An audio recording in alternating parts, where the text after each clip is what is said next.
Hi everyone, welcome back to the channel. Hey, this is my 99 Dodge Ram. It's got the 360 in it, which is a 5.9 Magnum. And I've had a little bit of a issue where it was running rich when it was actually cold or hot, doesn't matter which, but idling. For some reason, it just won't idle. In fact, this is what it sounds like when it idles.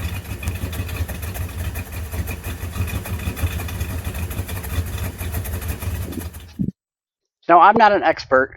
To me, I'm not,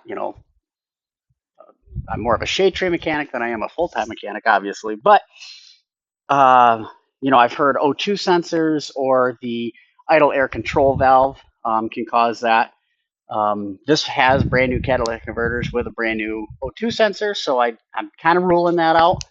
That's not to say that is what it is, what it could be. But idle air control valves, they're $15 to $30 or something like that. So I'm going to try that. I know I've looked at this one. It is the original. So let's get to work and I'll show you hopefully an improvement at the end of the video. All right, just so this isn't in the way, we'll get rid of that tube.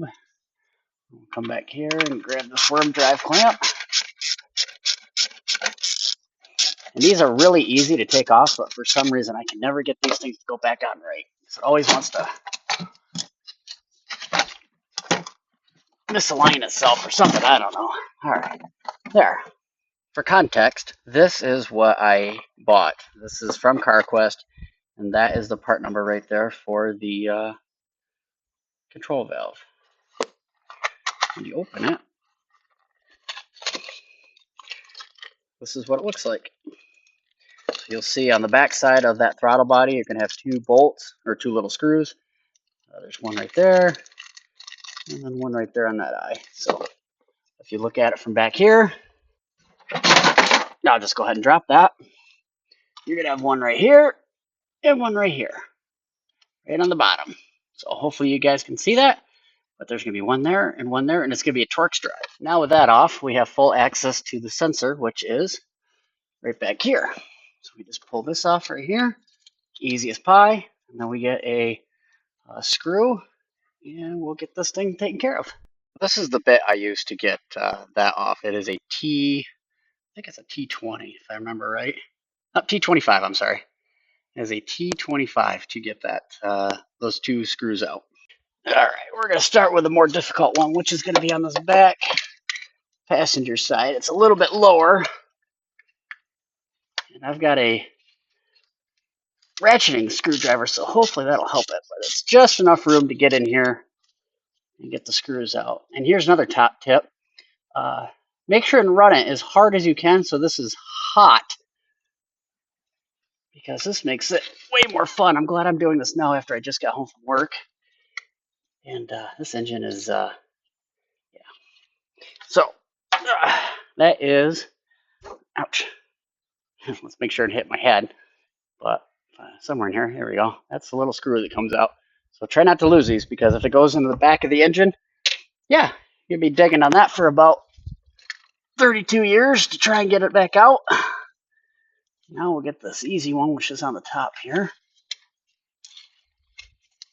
Oh, this engine's so hot. Why did I do this now? But on the plus side, these do come out fairly easy, so it's not too bad. Okay. And you probably want to just kind of get those out with a finger. And out comes the old sensor. You can see. There it is. We'll compare it with the new one. Looks good. Let's get the new one back in. All right. Now, when you go to put this back in, you're going to want the pigtail. You can see where the wiring harness is. It's on the driver's side. So you want to make sure and line that up, because you can put it either clockwise or counterclockwise in there. But as long as you put it back in there the way it was, should be pretty easy.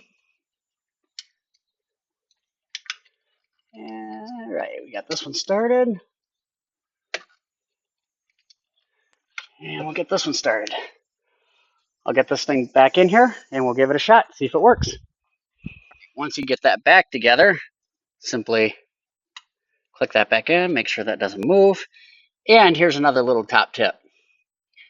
I have a bunch of leaves up here just from sitting, and I accidentally knocked that in when I took that air cleaner off. So you want to make sure, just kind of give yourself a double check that, yeah, you shouldn't run with that. And now that I have the air cleaner off, I'm just gonna spray a little brake clean in there just to give it a quick clean.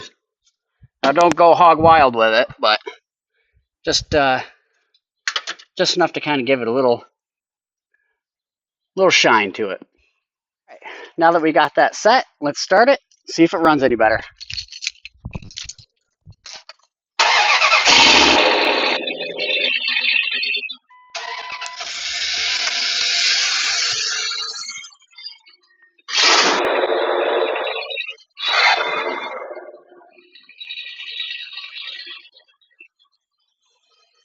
Oh,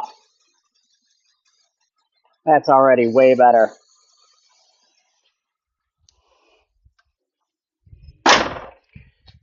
There, I hope you found that video a little bit helpful. I know it did me when I was looking for what that problem might be, and clearly it made a big difference. So hopefully, if you have that same problem, that will help. Now, with a brake clean, putting it through the throttle body, you don't want to use a lot. I don't actually recommend doing that, but it's all I had. You want to use like a fuel injector cleaner or carbon choke cleaner, but I just want to make sure there was no pieces of leaf or anything like that in there. But with that, I hope you guys enjoyed it. I hope that it helped you out in your project a little bit. And stay tuned. We'll get some more coming. Appreciate it, guys. Thanks for watching.